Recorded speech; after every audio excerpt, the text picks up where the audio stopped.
Okay, so good evening and welcome everyone. For those of you who weren't here the last time I was here, my name's John. Do we have anyone who's brand new tonight?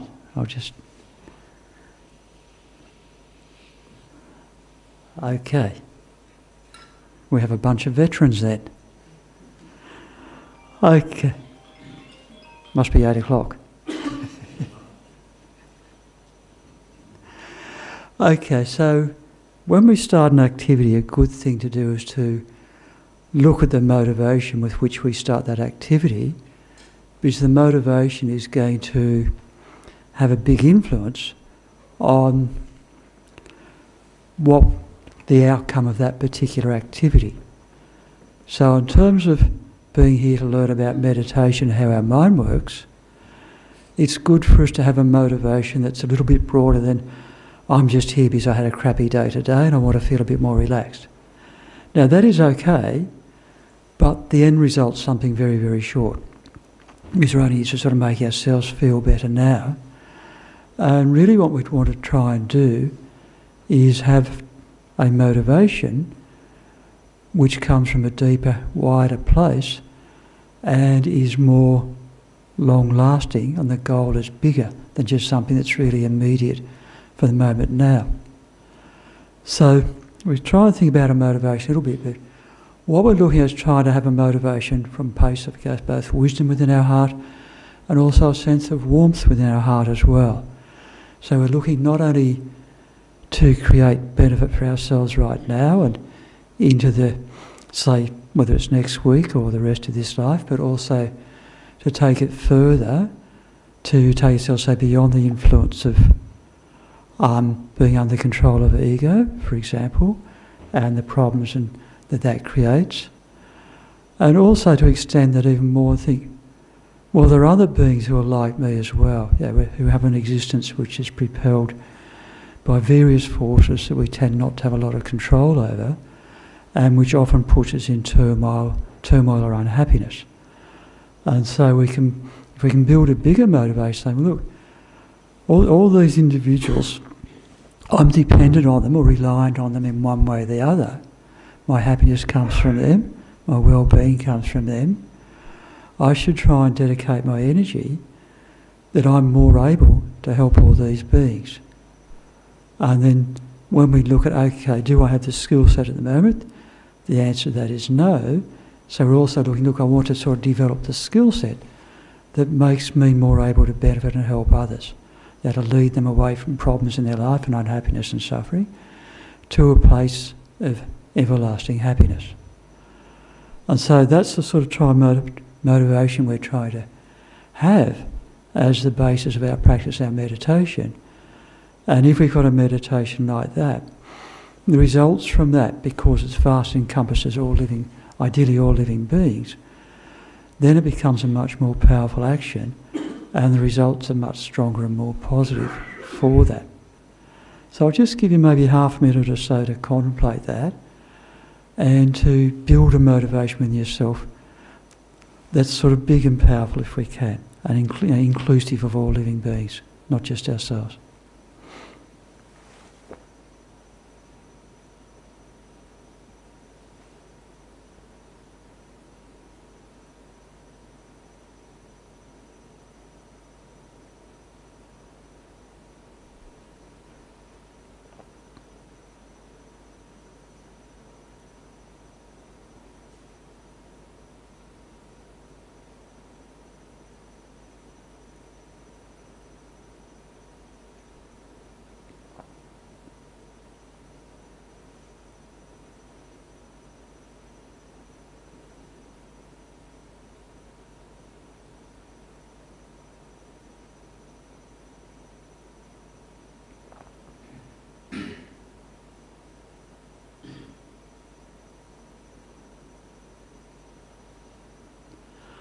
Okay, so now that we've, pulled our mind in the direction of something that's more positive through that thought process we've just gone through, we'll sort of look at what we're doing tonight. And last time I talked about how reactive, or one of the things I talked about last time was how reactive emotions drive us.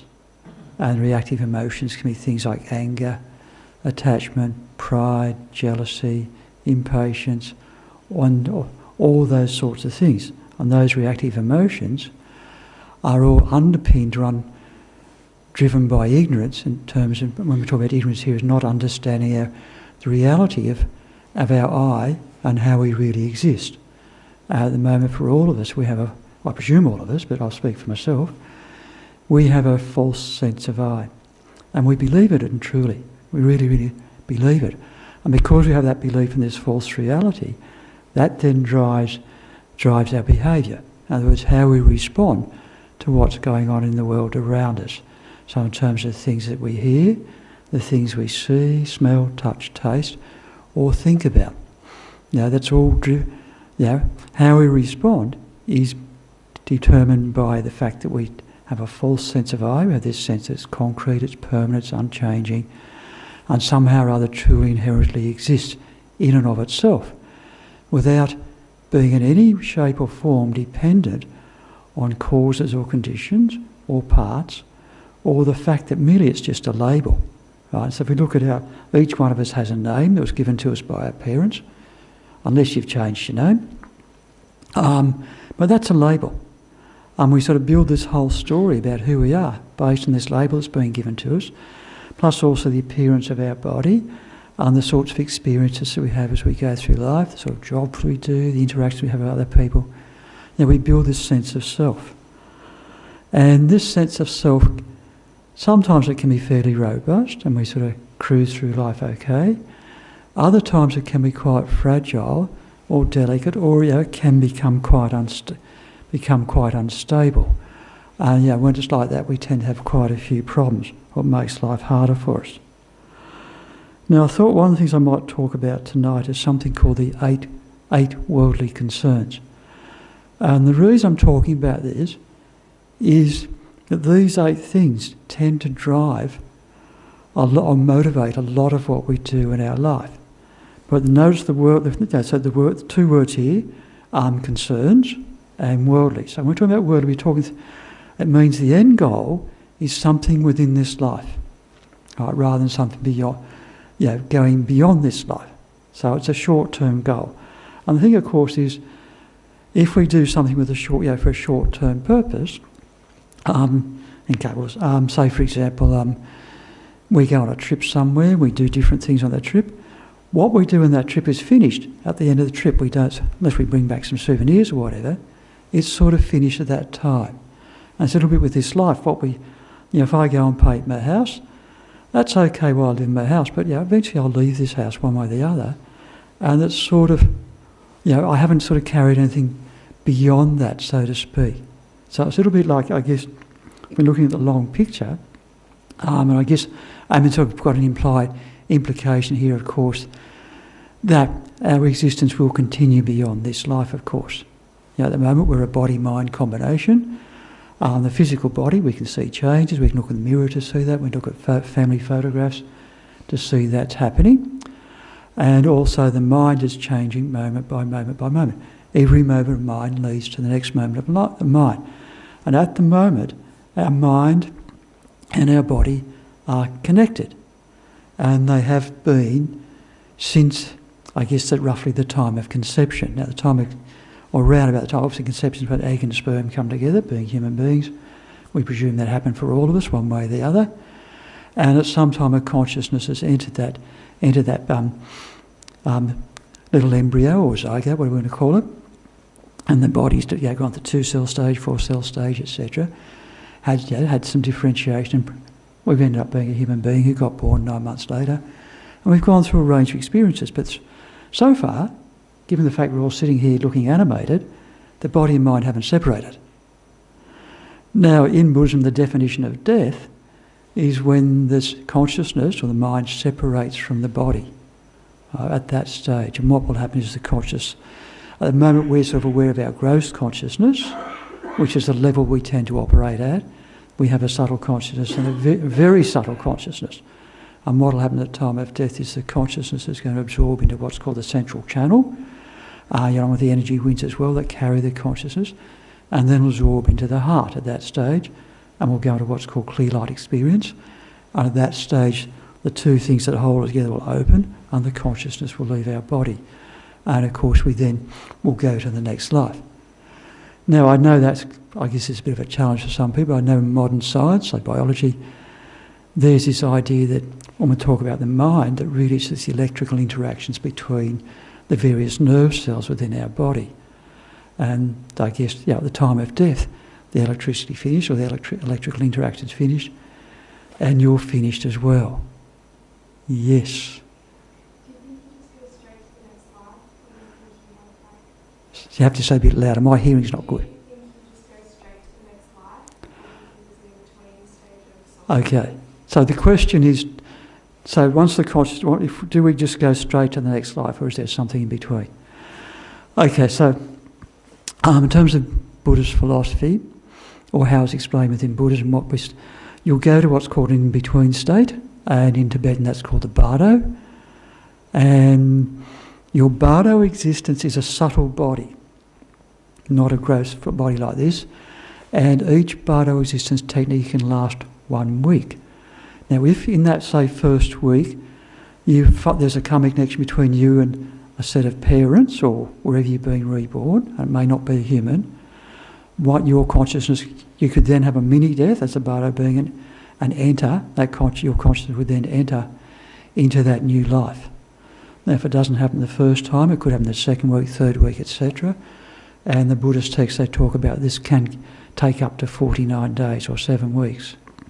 So you find, for example, in Buddhist traditions to be doing prayers and stuff up to 49 days, for example, because there is the belief that, especially if we've got a connection with a person, there's sort of some karma with a person, by doing prayers and stuff for them, whether it's even like little things like lighting candles, for example, making offerings on their behalf, that sort of stuff, we can create some positive energy on their behalf to sort of try and help direct them in terms of their future rebirth.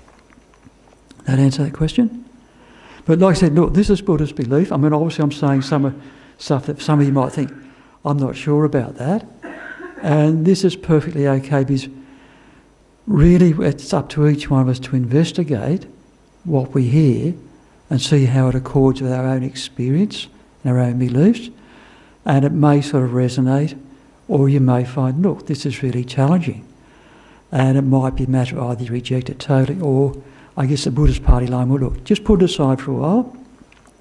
What's useful for you, take. What's not useful for you, just leave it aside for a while, because maybe later on you might find, it does make sense. I mean, I know for me as a young guy, once I hit the road and started travelling as a backpacker, and I started coming across these ideas like, reincarnation, rebirth. For me, it just made absolute and perfect sense. I sort of had zero resistance to it at all. It just fell into place and made sense. But I know within our culture, we have a very strong culture against that sort of stuff to some extent. Although really, if you look at Christianity, they believe in a future existence. It's just one. And it's either heaven or hell. As Buddhism is saying, well, it's lifetime after lifetime after lifetime. So there's a slight difference there. But anyway. Okay, so back to where I was. So look, there is a challenge. Look, do we believe in future life or not? And I think that the mind is like energy, and it's the next moment creates the next moment creates the next moment. And so when we absorb, when the mind, so the consciousness absorbs, the heart then leaves, the consciousness will keep going. Because otherwise you've got to say the consciousness stops. What's been able to keep going moment after moment, propelled by its previous moment, somehow or other comes to stop. Where's that energy go to? So there's some questions there to think about, I guess. Okay, so I was talking about the 8 worldly concerns. So worldly because the motivation is this life. Concerns because some of these things might create problems for us. And so they come in pairs. There's a pair, of each pair, there's the one that we like, that we want. We sort of, I want more of that. And then there's the one that I don't want. So the first one is gain and loss. And we're talking here mostly in terms of material gain and loss. So if someone gives us a present, we think that's pretty good. If someone takes something from us, that can upset us quite considerably. So our mind is influenced by these things. Our inner equilibrium is influenced by these things, or destabilise one way or the other. So the first pair is gain and loss. The next one is a number of ways that it can be talked about. I say happiness and comfort, or pleasure, or unhappiness and discomfort and pain. And I guess we're always chasing happiness and be comfortable and have pleasant experiences, and also we're trying to avoid being unhappy, being uncomfortable, and experience pain. And that's sort of, I guess we see them as natural desires.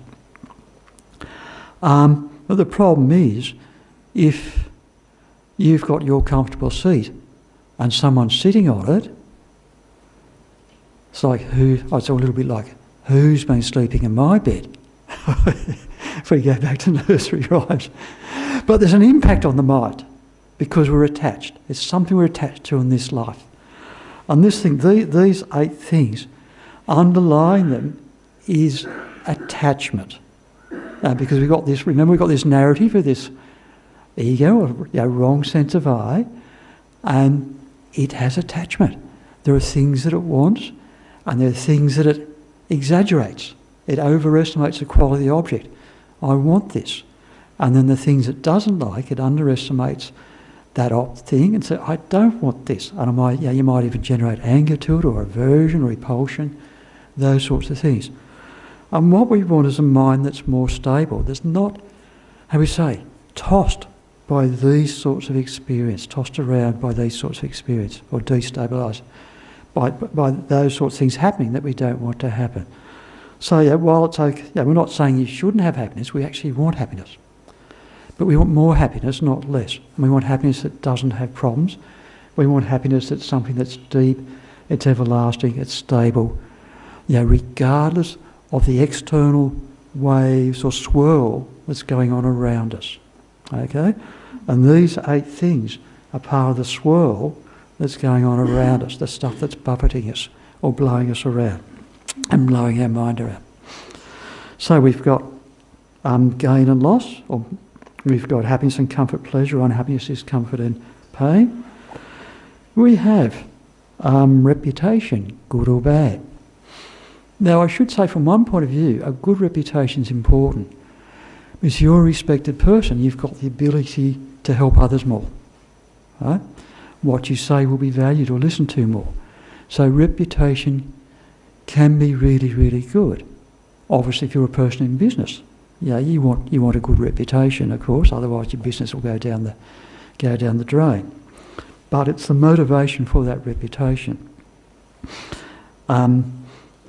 That's the important thing. We're just doing it so we can get some gain or immediately gratification now, or is in terms of, say, being able to benefit others or help others.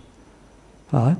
And for example, if you're, say, a doctor, you're good at whatever your job is, as a nurse or a doctor or a teacher or a plumber or whatever, and you build a good reputation, people go, do you know someone who's good at this or that? Then they'll obviously seek you out because because of the way you've behaved in the past and your integrity, etc., you've built a good reputation, so people trust you, and your motivation hopefully is, look, I'm here to do a good job to help this person or these people in whatever way, whatever it is I'm good at doing.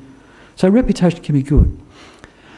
But again, it's very easy for your ego to get caught up in having a good reputation of being famous. Really, really easy. And one interesting thing is when the Lamas talk about highly realised meditators, the one that say that's the hardest for them to let go of is the reputation one. Because they can be sitting in a cave or in a remote little hut or something like that, doing their meditation, living a very, very simple life, happily undergoing a degree of hardship and all that. But there's a little thing in their mind, think, I wonder what the people in the village are thinking about me, sort of thing. So that reputation can sneak in on them. Now, while they're sitting on their cushion meditating in isolation. So, reputation's a tricky one. And the other thing, of course, we can see, if you get a bad reputation, or disgrace or infamy, that can create enormous suffering. And we certainly hear a lot, for example, of people getting enormous publicity. And these days, talk about this person getting a lot of publicity in the media for something that's happened. And the impact on their mental health is very severe. In other words, they're not able to cope with it. If we look at someone like Brittany Higgins, for example, she's really struggled with the publicity that she's had. Or this breakdancer lady, Reagan. Now, she's had enormous publicity, and that's her reputation. And I'm pretty sure that's been extremely challenging for her. But there are people on the lookout trying to help her, but still, reputation for us really influences our reputation can really influence how we feel about ourselves. And so if we do have concern about our reputation, it's very easy for us to get, if our reputation goes downhill or someone says some wrong things about us, it's very easy for our emotional well-being to go downhill very, very quickly as a result. If we don't have a sense of ego, then we're protected. Okay? But we've all got this sense of ego, and therefore it's subject to these sorts of things. So like if you don't have a sense of ego, it's like then you're as bright as a star. In some respect, no one can touch you. Right? But at the moment, it doesn't take much. When I look at myself, it doesn't take much for someone to say something, and I'm going to have emotional reactivity occurring, and this stuff's going on in my mind. In terms of how what the person's saying, how I'm feeling upset, what I might say back, how I'm trying to defend myself. That sort of I'm sort of spinning into that sort of pattern of stuff, and it's not. I'm no longer in a peaceful, calm, quiet state of mind. I've been destabilised. So this reputation one, as a worldly concern, can be a tough one for us to deal with, especially if it goes downhill for us. And the last, so far we've got gain and loss as material, happiness, comfort, pleasure and pain. We've got reputation, good or bad. And the last one is praise or criticism. And so someone can say something, your haircut looks you've had a really nice haircut today, haven't you? Or something like that. It's very easy. The women I work with, when they see another lady's had a haircut or they like their piece of clothing, they're very, that's a nice dress or that's a nice haircut. Whereas I must admit, for me as a bloke, I'm very cautious because it might be misinterpreted. But look, praise and criticism can, if someone says something we don't criticise it, you're stupid or this or that or whatever. I mean, I'm sure you can think of your favourite criticisms you had. Again, we're very easily influenced by the criticism. We can feel down or we won't get defensive. If we get praise, we sort of puff up a bit, the shoulders go back, we stand up a bit straighter, we feel a bit brighter.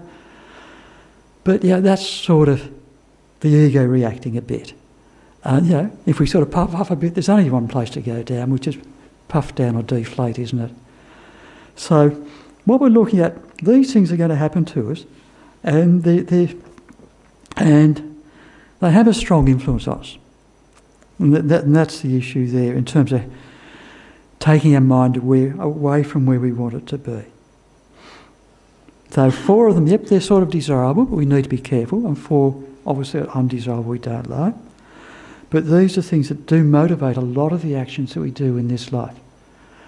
Now, I'm not trying to say 100% of the time we're bad or we're doing wrong things, but there are often times we do think, we've got an open heart, we treat people with kindness, we help other people. We stand back at times and don't get caught up where we could get caught up in ego games or different reactive emotions, etc. There are lots of things where we react with a little bit of wisdom, a little bit of open-heartedness and warmth and generosity of spirit and all those sorts of things. And obviously what we want to try and do is to increase those positive sides, build them up more and more and more, and of course the things that harm us is to reduce them.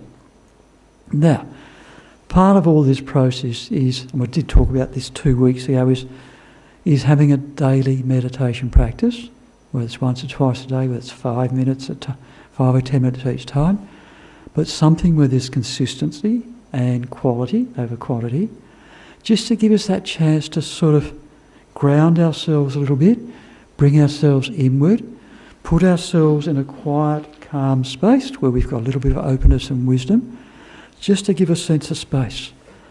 And if we do that often enough and long enough, we'll develop a bigger and bigger sense of space. And as we generate a bigger and better sense of space, our inner wisdom can start to develop as well. And what's happening with our inner wisdom? We're watching how we operate, both, I guess, in a meditation space, in a formal sense, but also when we're in an informal sense, when we're not in a meditation space, and we're just doing our day-to-day activities, whether it's eating, cooking, washing, driving, working, playing sport, or whatever that we do. And as we develop insight or wisdom, because we've got a more calm and clear mind, we start to develop more insight into the sorts of actions that bring a sense of calm, deep inner peace and calm or well-being within us, and the sorts of actions, those are things that we say, think or do, that destabilise or disturb our inner being. And I guess our homework or challenge this time around is these 8 worldly concerns, is to experiment with that and see, is this true for us or not? Yeah, so in other words, investigate for ourselves and make that our inner experience. And so I'm saying, do these things, how does this work for me? Am I destabilised do these things take me away from where I want to be, or do they actually improve my well-being? And I guess I'm going to say that if we investigate, we'll start to find out that these things don't improve our well-being. They actually make life a bit harder for us and restrict our inner freedom. And what we're trying to do, of course, is create more inner freedom within ourselves. Okay, I've only got tiny. This was what I was going to talk about 2 weeks ago. Part of it, but I've gone too long, haven't I? So we might do about 10 minutes of meditation, and then we open to question and answer. How's that sound? Okay, so if you need to wriggle, because you've been sitting still for nearly half an hour now, give yourself a wriggle.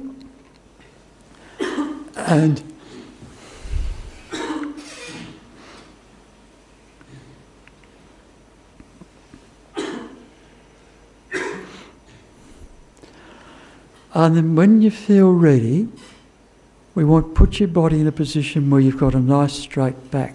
That's the main thing, is when we have a straight back, our mind will be more clear.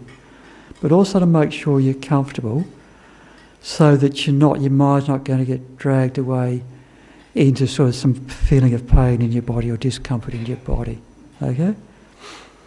And then we'll almost close our eyes.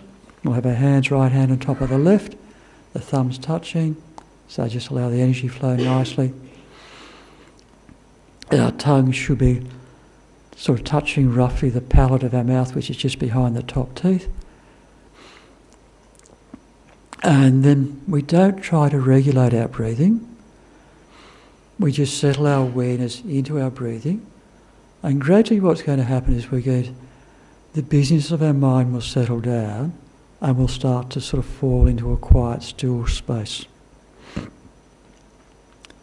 So that's what we're trying to do now, is bring our awareness to observing the breath, passing in and out of the nostrils, but without any attempt to control or regulate it. It will naturally settle down in a minute or two anyway.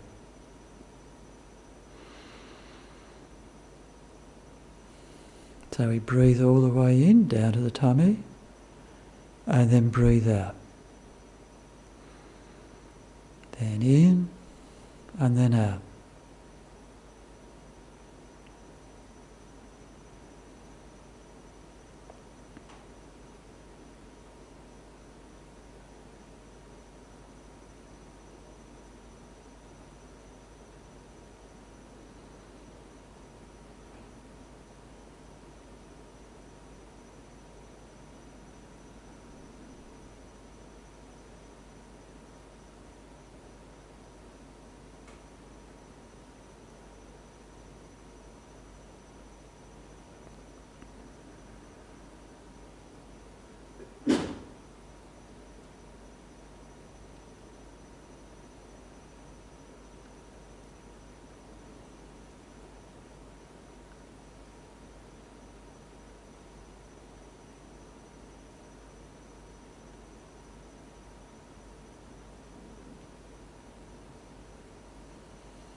Now, as we settle into that quiet space, if we have thoughts arise in our mind, that's okay.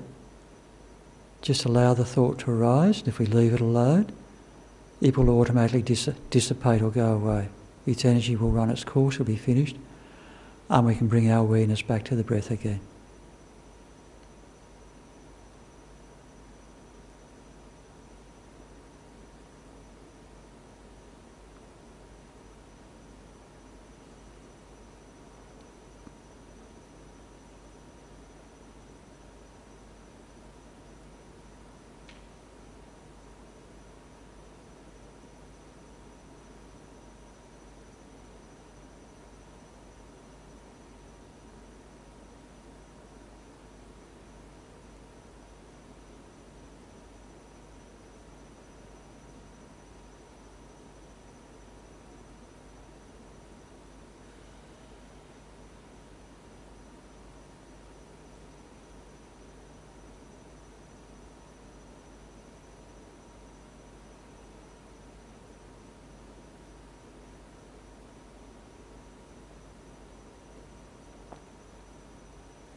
Now what I'd like you to do is to recall an experience you've had with one of the 8 worldly concerns, and try as much as possible to immerse yourself in that experience so you've got the feeling tone of it again, and with that feeling tone of it again, to just watch or observe what the impact on your mind state was at that time. So as much as possible, try to actually experience it and feel what it was like for you at that time.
So because we've recollected something that might have been a negative experience for us, what I want us to do now is to imagine our heart some white light in the form of warmth and love and wisdom, and that energy, or white light, softens and dissolves that negative energy that we brought up within our mind.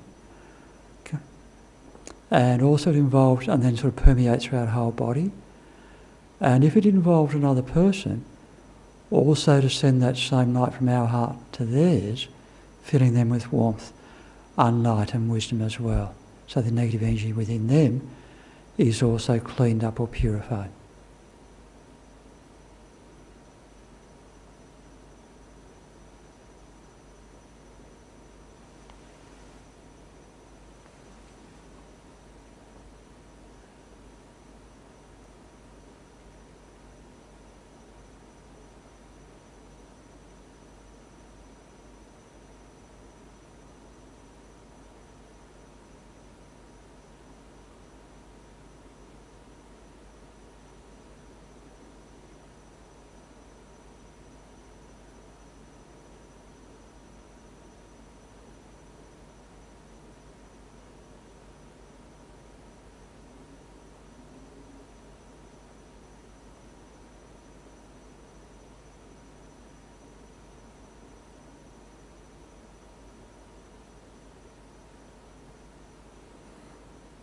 Now just return all that light back to your heart.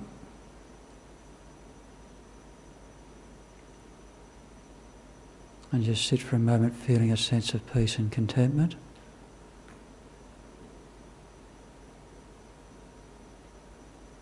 And clarity.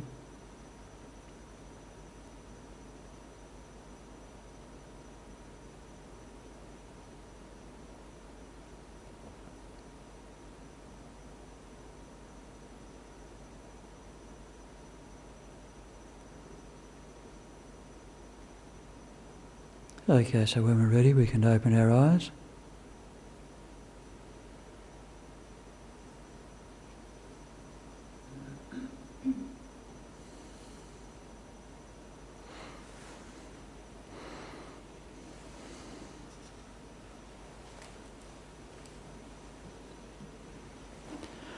Okay, so we've roughly got 20 minutes left if anyone's got questions.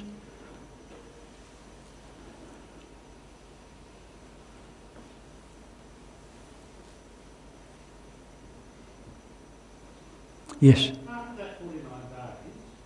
Yes.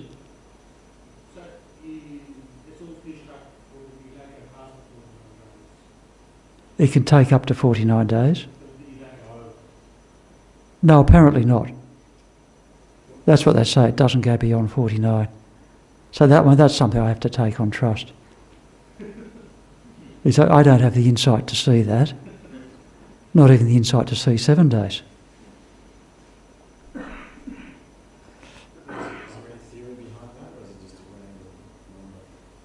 No, I'm sure that it's based on someone who's, comes to teaching the Buddha and the different lamas, and they would have, some of them would have their clairvoyance to see that. Well, that's my belief anyway.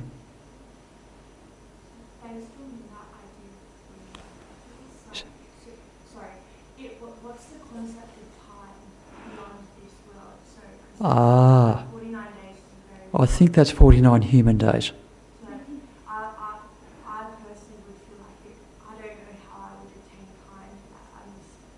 You are right, because again, when they talk about different places where beings exist, a day in a different realm can be can be much longer than what we call a day. But we're talking human days here. Otherwise, can you imagine if it was their days were 100 years long, how many you'd spend the rest of your life doing prayers for someone? It's sort of got to stop somewhere.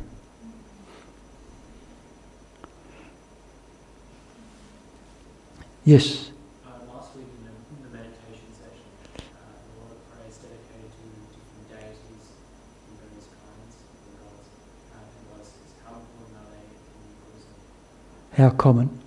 How important are they? Okay, so the question that we have, last week we did a green Tara Puja, or Chintamani Tara Puja. Tara's the green lady over there. And that was dedicated for a person who's been a long-time member of Tara House who's very, very sick. And you were asking how... I looked, in terms of Tibetan Buddhism, these sorts of practices are very, very common. And you've got, I guess, Buddhism can be divided into the Sutrayana or the Sutra teachings, which is sort of what I've been talking. Normally what you hear on, say, Monday night, Tuesday night, Wednesday night. But you've also got the Vajrayana or Tantrayana teachings as well. And they involve the different meditational deities and the visualisations and recitation of mantras and those sorts of things. And so for those who came to the puja last Monday, what happens is basically there's what I guess in Sanskrit is called sadhana, in English we might call it a practice text, and it's got a whole bunch of particular verses that you recite. Some of those are verses to do, say, like generating your motivation, for example. We'll tend to, verses in terms of refuge, verses in terms of may all beings be happy, may all beings be free from suffering, those sorts of things. And then you'll also have some verses in terms of description of the visualisation that has to be done. So I told you in front is, say, green Tara. She's green in colour, one leg's full, one leg's up, one hand's here, one hand's there. She's got various ornaments, etc., etc. And she's surrounded by maybe either the other lineage gurus or the other Buddhas or something like that. So it can get quite detailed. And so you're sort of invoking that energy. You'll then do requests.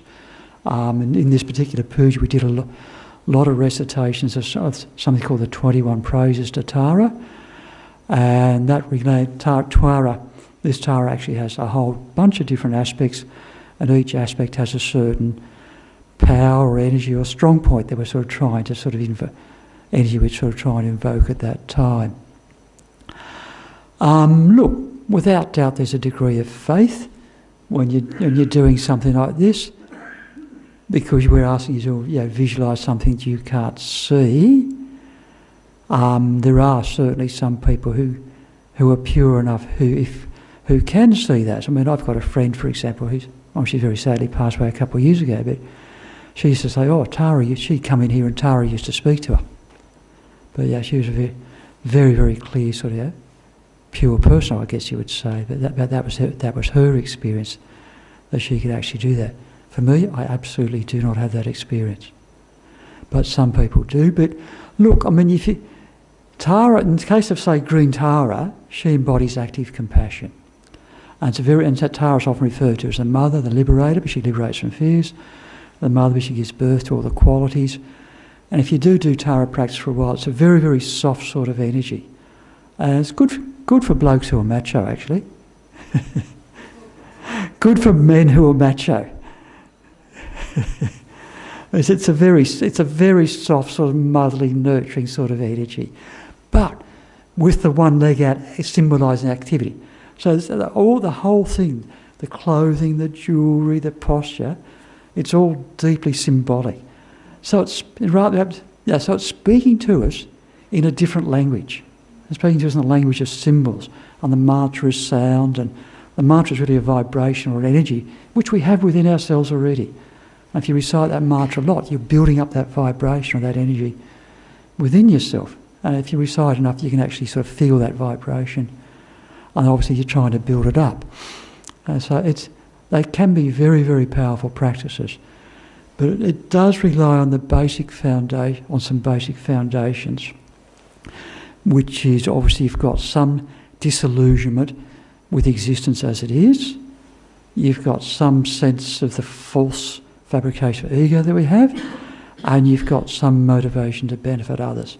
Those are the three main foundational things that, in order to make these sorts of practice, to do these practices with, because they can be very, very powerful, very transformative, which means you're working more with your inner energies and stuff like that, especially when you get the deeper levels of it. So we have to be a little bit careful, and obviously rely on a very good teacher, like Geshe Doga, for example. Plus, technically, you actually need permission to practice as well. So, for example, last weekend, Geshe Doga was going to give the permission to practice for a practice called White Tara. And White Tara, is the middle white one over there. So she's got, her main thing is long life and good health. That's a practice for long life and good health. So white for purity, there's a number of eyes and her hands and a forehead and her feet to see the suffering of others, those sorts of things. And then there's a mantra that goes with that. So if Geshe-Doga hadn't been sick, he was going to give permission to practice for that one last Sunday, but that didn't happen because he was in hospital. He's back now, which is good, and hopefully recovering more. But yeah, we can talk a lot about that. But has that answered your question a bit?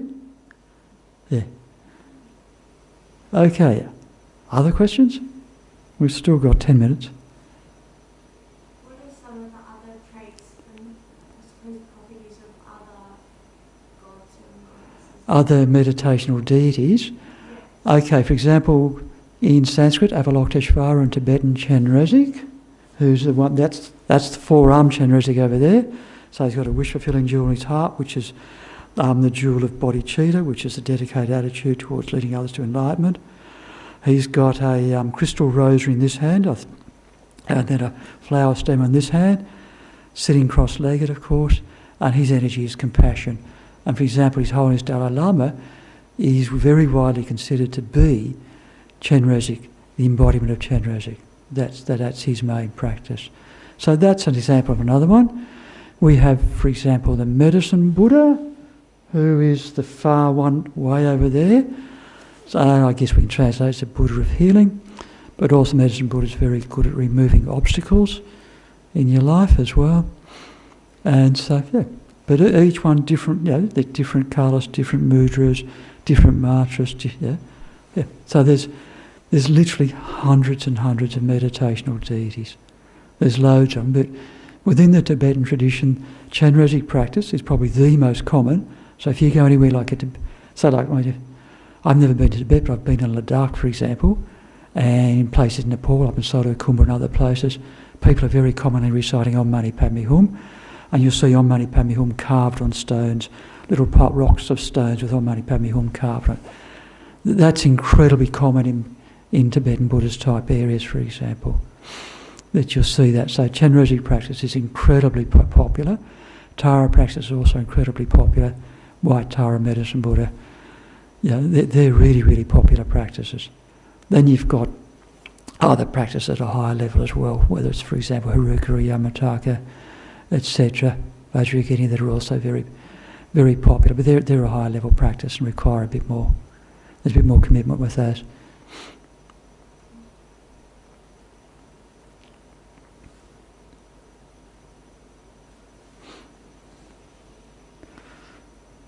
Eight minutes ago? No pressure. Why is it that you found, I mean, you might be able to explain why you said reincarnation sort of felt, I guess, like it makes sense to you immediately when you encountered the notion of it. Because that's something I'm like, very non-committal towards, like, just give it's food for thought, but like, I don't have a sense like, oh yeah, definitely. Is there a particular reason you felt like it just... You're probably not going to like my answer. Probably past life influence. Look, obviously if you live in reincarnation, you've come from somewhere. And with what's happening is all the time we're leaving imprints on our consciousness, that's called karma, doing actions, and we build certain habits during previous lifetimes, and they can obviously come through with next lifetime. Now, I wouldn't have a clue what my previous life was. I guess one day if I develop... when you get to a certain point of concentration, you will be able to see your previous lives. That's not an experience I've ever had. But look, it's interesting, there was a guy, American professor, Ian Stevenson, and he actually did research on children who claim, look, I'm not this person, I've got a previous family, or things like that. And he investigated many, many of those claims incredibly rigorously. And I guess he then put together a book, I think it was called 20 Cases of Suggestive of Reincarnation. And there is another guy who's actually carried forward his work. So that's interesting to read. But you do get these stories of kids who can recall stuff, and you can take them back to the place, this was this is this person, they can name people, say this used to be here, then the people who were there have been there before can corroborate that. And so that's us. So, well, look, where did this kid find that out? And it's interesting. If you look at the High Lamas, they have a process. They talk about the present Dalai Lama. He's the 14th Dalai Lama. So, for example, one of the stories one of my teachers, Geshe-Nangwan Dwagi, was telling me that was when they sent out the search, because they do various divinations and all sorts of stuff, and go to oracle lakes and stuff, which for us is a little bit wild. We're not used to that sort of stuff, to get visions of where this person might be. And then they go. And they'll normally take some very important people like ex-abbots of monasteries and stuff like that, and they'll have servants with them as well. And they'll do things like they'll swap clothes, so the abbot who's the important person will wear the clothes of the person who's servant or vice versa. And might have various belongings. And they'll test the kid out. So in the case of the 14th Dalai Lama, he immediately ran up to the person that he knew, even though he's dressed unimpressively. But also, for example, some of the things that he had to choose, one of them was a bunch of walking sticks. And he picked up one walking stick, which wasn't, the others believed wasn't his. But then he put it back down again. And then he did pick up the correct one. But what happened is when they then checked, the actual walking stick he picked up first and put down, he'd given as a present to someone else before. So there's loads of stories like that.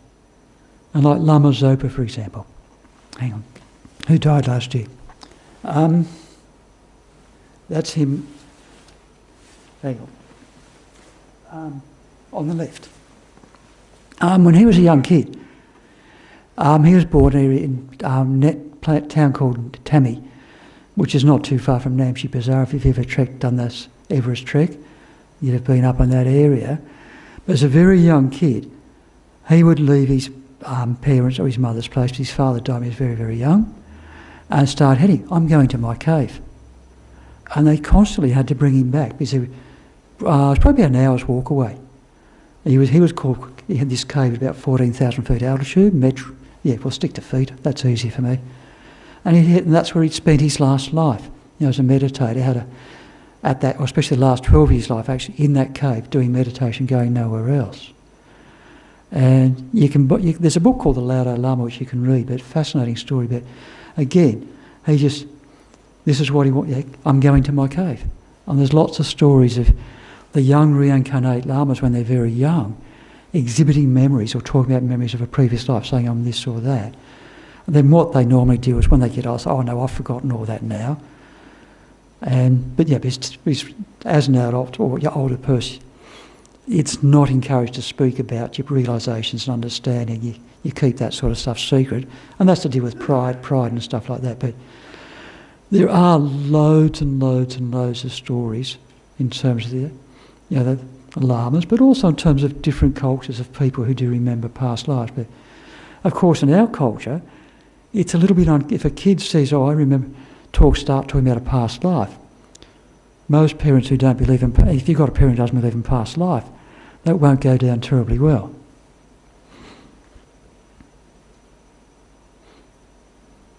Answer that question? Anyway, look, food for thought, but you've got to think, where did my consciousness... it's obvious where our body came from. That's easy. We can explain that with biology, can't we? But to explain where your mind came from, where your consciousness came from, we have to think about that. So there's a challenge there. So it's either come from nothing, or God gave it to us, which is a Christian belief, I guess, or it came from its previous moments.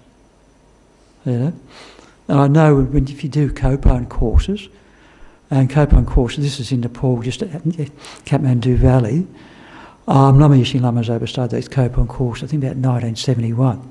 And the famous one was the November one, which would go for a full month, and you'd have a couple of hundred people, and you shared that space with a few fleas and lice.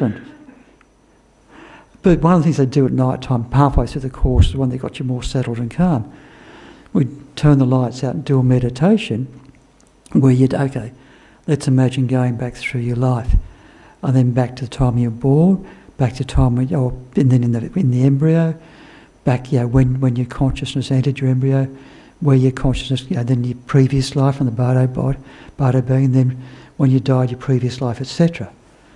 And that was quite a powerful meditation, and especially in a group situation, very quiet environment.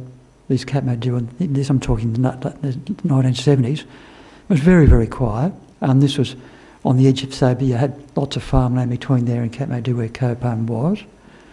So very powerful. Worth trying sometime. I can recommend the Kopan course very strongly. Or just trying that meditation. But in a group situation where someone leads it, and it's stronger. Yeah. Yes. Kopan, Kopan, Kopan. So they have a website, and these days they run courses pretty well continuously. But they still run the November course, mid-November to mid-December, as a 1-month course. In the old days, Lama Zopa would do the teachings at least twice a day, sometimes more, and his teachings could go. I think the longest teacher I sat with Lama Zopa might have been 5 hours without a break. But these days it's more it'd be normally a very experienced Western person who leads the actual talks, and someone else might lead the meditations, and then Lama used to pop in now and then and teach as well. Was how that ran. But you go for a month. Then the course fees. Then if you want, you could do a 1-month Lama in retreat after that, where you sort of meditate on the stuff you've been taught. And like tonight, we did a little analytical meditation, and that's sort of what you do a lot in Lama in meditation. Is the analytical meditation so you do your meditation on what an incredible human life you've got. Meditation on death and impermanence. Meditation on suffering. Meditation on love and compassion. All those sorts of things. And but I can. If you've got the time and the energy and interest, I can say Kopan course is absolutely fantastic. Well, it certainly stopped me in my tracks, because I'd been on the road for 18 months at that stage, so I was fairly, travelled and weather-worn by then. So, it's good. Okay, it is 9 o'clock. I have been asked to make one announcement, which is this Sunday from 9 to 5. There's a 1-day course being led by Geshe Losam, and the topic is patience. And patience is usually considered the antidote to anger. So I think in the morning time at 9 there'll be meditation, that'll go to 10, and a bit of discussion. Then he'll teach from about 10:30 to 12. There'll be lunch, then be a break, then there'll be discussion group from 2 to 3 from memory, then another break. Then he'll teach again from 3:30 to 5. So while he has a Tibetan translator, he's actually a very good teacher. And I've booked in already, so I'll be there. And you can meet my other half; she'll be there too. But not my kids. Although one's actually in London at the moment, so that's hard for her to be here. Okay, so now we started with a motivation. So what we should finally do is tie all our positive energy we've done together in what's called a dedication. So let's close our eyes, focus the mind slightly. And so the positive energy that we've generated tonight through listening, through meditating, through thinking, through sharing,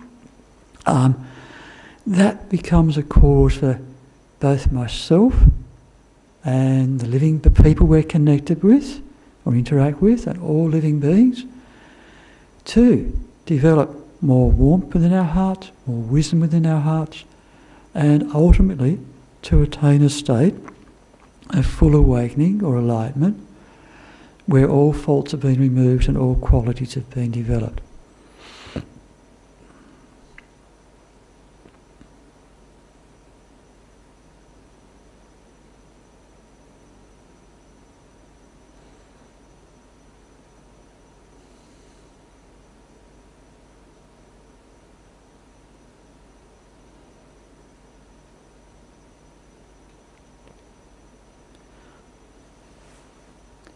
Okay, thank you everyone for your attention tonight and the questions, and hopefully it's been beneficial. You're welcome to come back next week. Then after then I'm not sure who comes after me. I'll find out and tell you next week. Okay, thanks everyone. And there's a cup of tea and bickies in the dining room as per usual. And I'll hang around for a little while.